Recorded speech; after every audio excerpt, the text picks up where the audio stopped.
ಹುದ್ದೆನ ಅಲಂಕರಿಸಿದಂಥವ್ರು ಈಗ ಮತ್ತೆ ಸಚಿವ ಸ್ಥಾನವನ್ನು ಅಲಂಕರಿಸಿದಿರಿ. ಏನ್ ಡಿಫ್ರೆನ್ಸ್ ಕಾಣ್ತಾ ಇದೆ ಈಗ ತಕ್ಷಣಕ್ಕೆ ಟ್ರಾನ್ಸಿಷನ್ ಪೀರಿಯಡ್ ಹೆಂಗಿದೆ?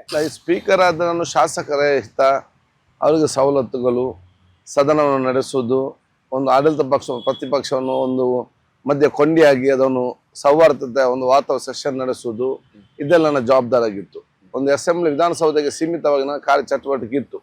ನನಗೆಲ್ಲ ಅದಕ್ಕೆ ಜಾಸ್ತಿ ಹೊರಗೆ ಮಾಡ್ತಿದ್ದೆ ಆ ಪ್ರೋಟೋಕಾಲ್ ಬಿಟ್ಟು. ಆದರೆ ಸಚಿವನಾಗಿ ಈ ರಾಜ್ಯದ ಜನತೆಗೆ ಒಂದು ಇಲಾಖೆ ವ್ಯಾಪ್ತಿಯಲ್ಲಿ ಸರ್ಕಾರದ ಕೆಲಸ ಮಾಡ್ಲಿಕ್ಕೆ ಆಗ್ತದೆ. ನಿಮ್ಮ ಜೊತೆ ಮಾತಾಡ್ಲಿಕ್ಕೆ ಆವಾಗ ಒಂದು ಅವಕಾಶ ನಮಗೆ ಸಿಗ್ತದೆ.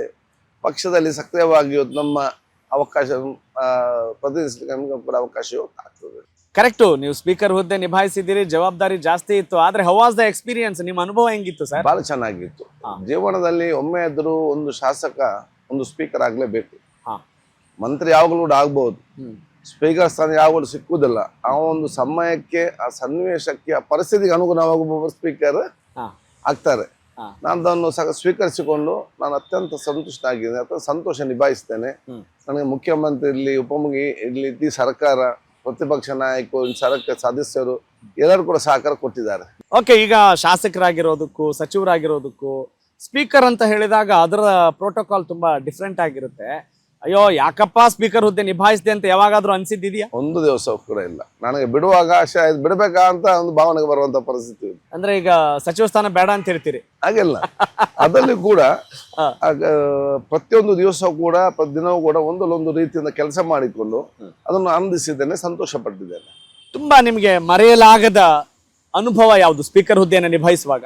ನನಗೆ ಅತ್ಯಂತ ಒಂದು ಖುಷಿ ಕೊಡೋ ವಿಚಾರ ಅಂತ ಹೇಳಿದ್ರೆ, ನಾನು ಬಂದು ಅಧಿಕಾರ ಸ್ವೀಕಾರ ಮಾಡಿದಾಗ ಕರಾವಳಿ ಜಿಲ್ಲೆಯವರಿಗೆ ಇದನ್ನು ನಿಭಾಯಿಸಬಹುದಾ, ತುಳುನಾಡಿನವ್ರಿಗೆ ಇದನ್ನು ನಿಭಾಯಿಸಬಹುದಾ, ಸರಿ ಕನ್ನಡ ಮಾತಾಡ್ಲಿಕ್ಕೆ ಬರುವುದಿಲ್ಲ ಅವ್ರಿಗೆ ನಿಭಾಯಿಸಬಹುದಾ, ಬಹಳ ಚರ್ಚೆ ಇತ್ತು.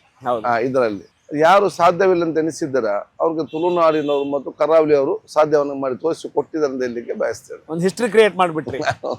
ತುಂಬಾ ಸ್ಪೀಕರ್ ಅಲ್ಲಿ ಇನ್ನೊಂದು ನಾನು ಯಾವ ನೆನಪಿಡುದು ಅಂತ ಹೇಳಿದ್ರೆ, ನಾನು ಒಂದೇ ಒಂದು ದಿವಸ ಬೆಲ್ ಹೊಡಿಲಿಲ್ಲ, ಒಂದೇ ಒಂದು ದಿವಸ ನಾನು ಎದ್ದು ನಿಲ್ಲಲಿಲ್ಲ. ಆ ಒಂದು ಪರಿಸರಕ್ಕೆ ಶಾಸಕರಾಗಲಿ ಆಡಳಿತ ಪಕ್ಷ ಆ ಪರಿಸ್ಥಿತಿ ತರಲೇ ಇಲ್ಲ. ಯಾವಾಗಲೂ ವಿಧಾನಸಭಾ ಅಧ್ಯಕ್ಷರು ಆಗಿಂದಾಗ ಎದ್ದು ನಿಲ್ತಾರೆ ಸಮಾಧಾನ ಮನಸ್ಲಿಕ್ಕೆ. ನಾನು ಒಂದು ಇಡೀ ನಾನು 3 ವರ್ಷದ ಅವಧಿಯಲ್ಲಿ ಒಂದೇ ಒಂದು ದಿವಸ ನಾನು ಎದ್ದು ನಿಲ್ಲ. ಅಸೆಂಬ್ಲಿಯಲ್ಲಿ ಗೊಂದಲ ಆಗಿ ನೀವು ಸೈಲೆಂಟ್ ಆಗಿ ಅಂತ ಹೇಳಿ ನಾನು ಮಾತಾಡ್ಲಿಲ್ಲ. ಒಬ್ಬ ಸ್ಪೀಕರ್ ಹುದ್ದೆಗೆ ಏನ್ ಅರ್ಹತೆಗಳಿರ್ಬೇಕು ಅಂತ ಅನ್ಸತ್ ನಿಮ್ಗೆ? ನೋಡಿ, ಒಂದು ನ್ಯಾಯಯುತವಾದ ತೀರ್ಮಾನ ಕೊಡಬೇಕು. ನಾನು ಗೆದ್ದದು ನಾನು ಪಕ್ಷ ಚಿಹ್ನೆ ಗೆದ್ದಿರ್ಬೋದು ಒಂದು ದಿವಸ ಮುಂಚೆ. ನಾನು ಯಾವಾಗ ನಾನು ಸ್ಪೀಕರ್ ಚೇರಿ ನಾನು ಬಂದು ಕೂತ್ಕೊಳ್ತೇನೆ ಅದರ ಮುಖಾಂತರ ನಾನು ನ್ಯೂಟ್ರಲ್ ಆಗಿರ್ಬೇಕು. ಎರಡನೇದು, ನಾನು ಯಾವಾಗ ಸ್ಪೀಕರ್ಗಳು ಯಾವಾಗಲೂ ಕೂಡ ಪ್ರತಿಪಕ್ಷದ ಮಿತ್ರನಾಗಬೇಕು. ಯಾಕೆಂತ ಹೇಳಿದ್ರೆ ಪ್ರತಿಪಕ್ಷಗಳಿಗೆ ಅಸೆಂಬ್ಲಿಯಲ್ಲಿ ಆಡಳಿತವೂ ಇಲ್ಲ, ಸರ್ಕಾರವಿಲ್ಲ, ಸ್ಪೀಕರ್ ಇಲ್ಲ ಅಂತ ಹೇಳಿದ್ರೆ ಅವ್ರಿಗೆ ಒಂದು ಕನ್ಫ್ಯೂಸ್ ಆಗಿ ಬಿಡ್ತದೆ, ಒಂದು ಫ್ರಸ್ಟ್ರೇಷನ್ ಆಗ್ತದೆ ಪ್ರತಿಯೊಂದಕ್ಕೂ ಕೂಡ. ಯಾವಾಗ ನಾವು ಅವರ ಪರವಾಗಿದ್ರೆ ಅವ್ರು ಸ್ವಲ್ಪ ಸಮಾಧಾನದಿಂದ ಇರ್ತಾರೆ, ತೊಂದರೆ ಇಲ್ಲ, ಸ್ಪೀಕರ್ ಅದು ನಮ್ಮ ಜೊತೆ ಇದ್ದಾರೆ ಎಂಬ ಭಾವನೆ ಅವರಿಗೆ ಬರ್ತದೆ.